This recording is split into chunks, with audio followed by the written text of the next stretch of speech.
shines as a beacon of beauty and accomplishment.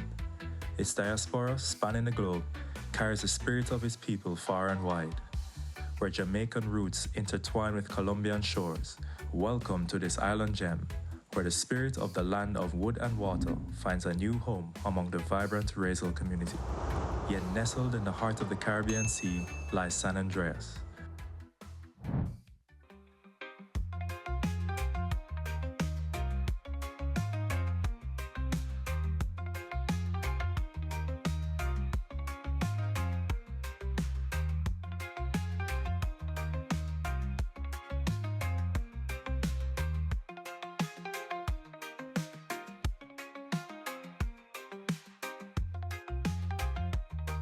Geographically, we is 400 miles from Jamaica.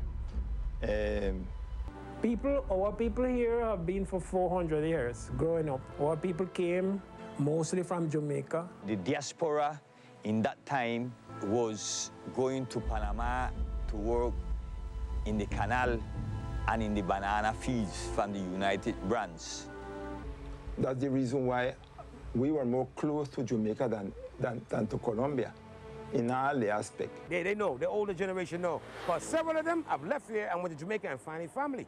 My great-grandfather was Daniel Garden Greeks, original descent from St. Catherine.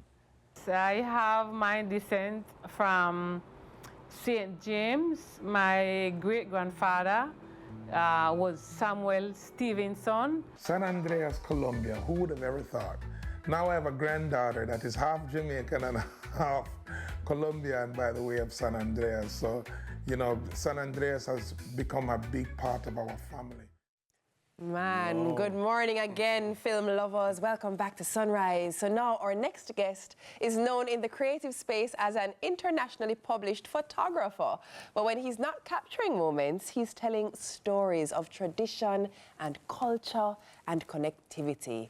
His captivating documentary focuses on a group of Afro-Caribbean Latino individuals living in the Colombian-owned island of San Andres. So exploring their unique history and contributions and just how they connected, well, how connected they are to Jamaican roots. Welcome, Jamar Cleary. Hi. How are you? Awesome. I was very fascinated watching that just now because the accent, Jamar, if you had on a blindfold, you know, and you can't read the thing that said them, there's somewhere else, you know. You would swear that they're No, from honest to Jamaica, God. And that's a St. Elizabeth too. Called accent. Yeah, because it's funny you say St. Elizabeth because even the ambassador, she has a unique story where her father actually, no, her grandfather actually, he drifted from St. Elizabeth to the island. He was a fisherman. Yeah. You could, as a 400-mile drift, I heard him say the distance from Jamaica to there. That's crazy. But let us talk about what even sparked your interest and curiosity in looking into San Andres and the connection. Well, I visited South America a couple of times and Colombia. So when I visited the coastal region, because I don't usually go by myself. I go with like my girlfriend or my friends.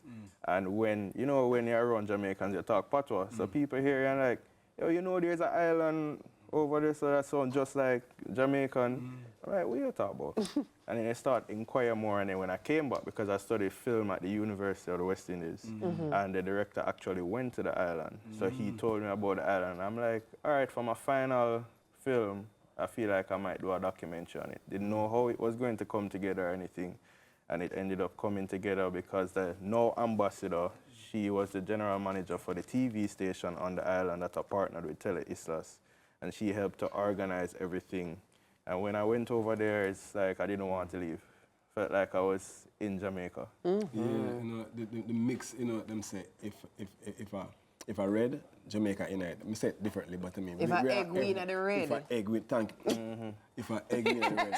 But it's an interesting story, you know, and I want to find out, I mean, in what ways do you hope this documentary will contribute to the greater understanding of the Afro-Caribbean Latino?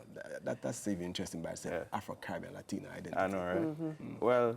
Well, with this documentary, it was more informative, and the road that I took, you notice that I did a mashup, One of the reasons why I did that is because you have a lot of people in San Andreas trying to find their families in Jamaica. Yes, yes. So I put that part in there so that people can actually watch it and probably say, you know, that name sounds familiar. I wonder if we're related and see if we can connect some people, you know, and bring back some family heritage.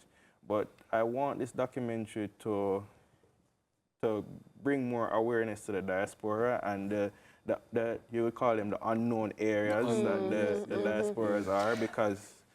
Yeah. Because you know what happened, Jamar? When people think diaspora, they think north. Yeah. North. So Absolutely. you think North America, England, you think going south, but a lot of people went south. Yeah, especially in Nicaragua, Costa Rica, Panama. Oh, they settled in that because San Andreas is in that basin, that entire basin, so they settled in that area. So there's a lot of Jamaican influence in that region. So the house that you bought there when you went to discover, can we come and visit so we can actually get to find our lost people? Soon. Where can we watch the full documentary?